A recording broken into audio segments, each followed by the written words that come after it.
Welcome to your deep dive. We are looking at the research you compiled on the high frontier, financing the trillion-dollar space economy.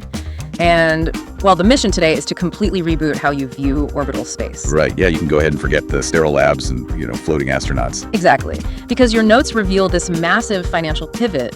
Space is, it's rapidly turning into a Wall Street trading floor. Private venture capital is quietly moving billions into orbit right now. It is a massive shift, honestly. We are moving from government-funded exploration to venture-backed enterprise. We're way past the novelty phase now. Oh, absolutely. It's pure economics at this point, right? Yeah, and it's driven by plunging launch costs. Getting a payload to low Earth orbit is becoming cheaper by the year. That just fundamentally alters the math of what we can actually do up there. And the craziest part of the data you sent over is where that money is actually going. I feel like people get so fixated on the rockets. Oh, sure. The massive fiery launches on the news. Right. But financially speaking, the rockets are just the delivery trucks. Like, nobody makes their real fortune building the FedEx truck, The real wealth is generated by the massive logistics network that the truck operates within. That is a great way to put it. Think of it like securing the ultimate real estate monopoly.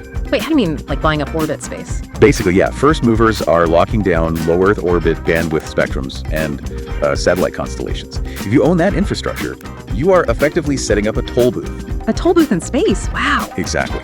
It is the only bridge into a booming digital city.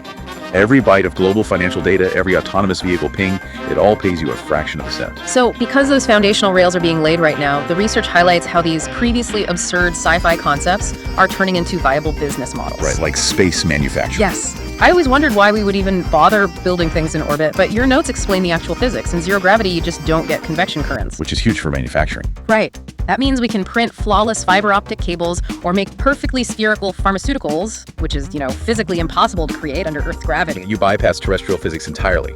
Suddenly, these orbital factories aren't science fiction anymore. They're just a logical economic step to capture high-margin, low-mass production.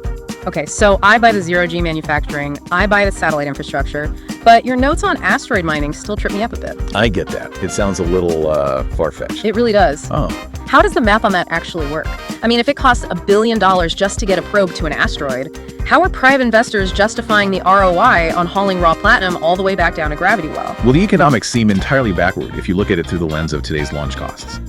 But the research draws a really compelling historical parallel. To the early internet, right. Exactly. Decades ago, the idea of streaming high-definition video globally seemed financially ruinous. Server and bandwidth costs were just astronomical back then. But then the infrastructure scaled up. Right. Costs plummeted, and those early adopters absolutely dominated the global economy. Space is tracking that exact same technological trajectory today. So the bet isn't that asteroid mining makes financial sense today. The bet is that the infrastructure will scale to a point where capturing an asteroid is, as routine as drilling an offshore oil well. You hit the nail on the head.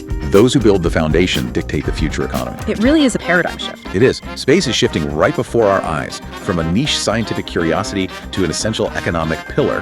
And, those rare earth metals and asteroids are going to be required for next-generation batteries and electronics right here on the ground. Which brings up a fascinating dilemma. We are clearly watching the birth of the next massive industrial revolution, but the research you compiled leaves us with one staggering statistic. Oh, the value of the asteroids. Yes. A single asteroid could contain trillions of dollars worth of rare metals. The concentration of wealth just floating in our solar system is hard to overstate. It really is mind-boggling when you look at the numbers. It is.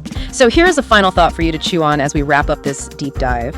If that commercial hauling ship actually succeeds in bringing trillions of dollars of platinum back to Earth, what happens to our global supply chain? That is the trillion-dollar question. Exactly. Does that sudden influx create a new era of unprecedented technological abundance, or does flooding the market instantly crash the value of the very materials our current economy relies on?